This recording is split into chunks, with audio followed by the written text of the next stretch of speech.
जो पहला एंगल है वो z एक्सिस से ये जो वेक्टर है ये कितना एंगल बना रहा है, इसको हम लेट कर लेते हैं कि ये जो एंगल है ये फाई एंगल है। अब अगर ये एंगल फाई एंगल बना रहा है तो z एक्सिस के अलोंग जो कंपोनेंट होगा इस वेक्टर का, उसकी मैग्नीट्यूड कितनी होगी, वो हम वेक्टर से एक परपेंडिकुलर ड्रॉ करेंगे z एक्सिस तक, और ये वाली जो लेंथ है ये किसके बराबर होगी, इस ओरिजिन से इस पॉइंट तक की।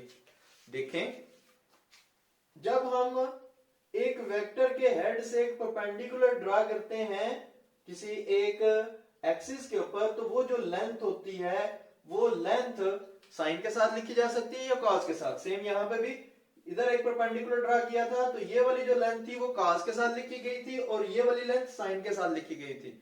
अब देखना ये है कि ये कॉस के साथ इस वजह से है, याद रखने के लिए बाद में हम बता सकते हैं कि याद रखने के लिए कि एंगल के साथ जो लेंथ होती है वो कॉस के साथ लिखी जाती है।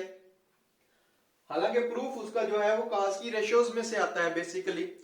यहां पे भी हम वो बात यूज करेंगे कि अगर ये एंगल के साथ वाली लेंथ है तो एंगल के साथ वाली लेंथ जो है वो कॉस के साथ लिखी जाएगी।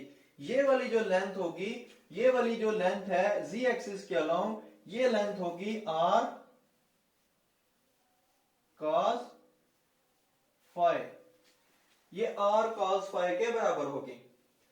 और ये जो दूसरी लेंथ है, ये वाला ये दूसरा कंपोनेंट है इसका, ये किसके बराबर होगा, ये वाली जो लेंथ है ये तो r cos फाई है, तो ये वाली लेंथ किसके बराबर होगी, तो ये वाली जो लेंथ है वो r sin फाई के बराबर होगी, क्योंकि एक cos के साथ लिखी जाएगी तो जो दूसरी है वो r sin फाई के बराबर होगी।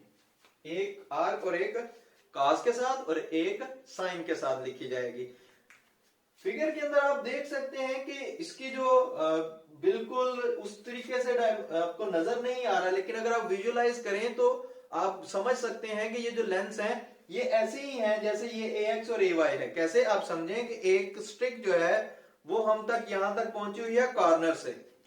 अब ये जो स्ट्रिक है ये वाली दीवार के उस कॉर्नर के साथ जो एंगल बना रही है वो एंगल है हमारे पास फाई एंगल।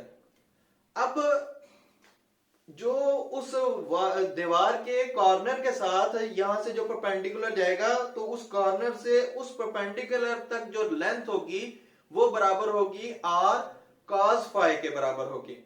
और ये जो नीचे लेंथ है उस कॉर्नर से स्ट्रेट नीचे फर्श तक जो लेंथ होगी वो किसके बराबर होगी, वो इसका कंपोनेंट होगा दूसरे वाला, और वो जो दूसरा कंपोनेंट होता है cos के साथ और फिर दूसरा sin के साथ लिखेंगे। अगर एंगल सेम यूज करें, सेम एंगल यूज कर रहे हैं तो एक cos के साथ और दूसरा sin के साथ। अगर एंगल डिफरेंट कर दें तो cos के साथ है बीटा, cos बीटा के साथ है, तीनों cos के साथ है क्योंकि एंगल डिफरेंट है। यहाँ पे एंगल सेम रख रहे हैं, एंगल जब सेम होते हैं तो एक cos के साथ होगा और दूसरा sin के साथ। अब हमारे पास एक वेक्टर है जो कि r sin फाई है और x एक्सिस और y एक्सिस में है, ये y एक्सिस है हमारे पास,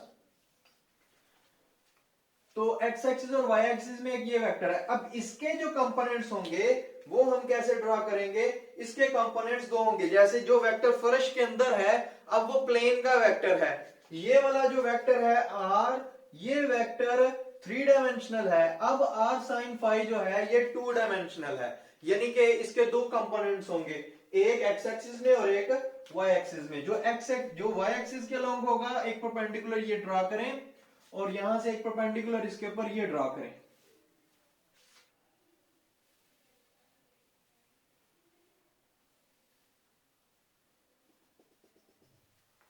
ये परपेंडिकुलर ड्रॉ हुआ। अब देखें कि यहां से ये वाली जो लेंथ है ये किसके बराबर होगी, ये हम पहले लेट करना पड़ेगा एंगल। तो यहां से ये वाला जो एंगल है फर्ज करें ये एंगल थीटा है, तो अब ये लेंथ अगर आप बताएं तो ये लेंथ किसके बराबर होगी, ये वाली जो लेंथ है ये बराबर होगी ये वाला वेक्टर r sin फाई, ये वेक्टर और साथ में एंगल के साथ कंपोनेंट है तो इस वजह से ये आएगा cos ऑफ थीटा, ये cos थीटा के साथ। अब ये वाली y एक्सिस के अलोंग जो लेंथ है ये किसके बराबर होगी, जो y एक्सिस के अलोंग लेंथ है कि ये वाला वेक्टर वैसे का वैसे ही r sin फाई, और साथ में एंगल ये वाला यूज कर रहे हैं, तो अगर यहां पे cos यूज किया था एंगल के साथ, और अब हम यूज करेंगे sin थीटा। तो हमने तीनों के अंदर इस वेक्टर के जो कंपोनेंट्स हैं वो देख लिए हैं। अब मैं अगर इसको यहां पे लिखूं तो x एक्सिस के अंदर जो कंपोनेंट होगा, x एक्सिस का जो कंपोनेंट है वो है r sin phi and cos of theta, ये x एक्सिस का। y एक्सिस का जो कंपोनेंट है वो है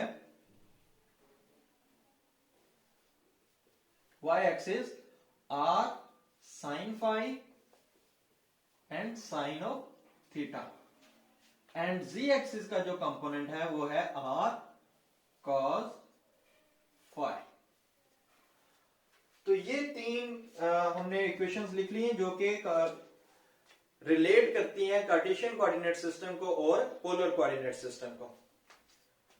यहां पे थीटा और फाई के अलावा अगर आप ऊपर वाले एंगल को, इस वाले एंगल को थीटा कह दें और इस वाले को अगर हम फाई कह दें, तो फिर इक्वेशन जो है वो रिप्लेस हो जाएंगी थीटा फाई के साथ और फाई थीटा के साथ। आप इसको इस तरीके से भी कर सकते हैं कि थीटा और फाई के रिप्लेस करके, लेकिन आपको डेफिनेशन का पता होना चाहिए कि जो थीटा एंगल है वो कौन सा है और जो फाई एंगल है वो कौन सा है।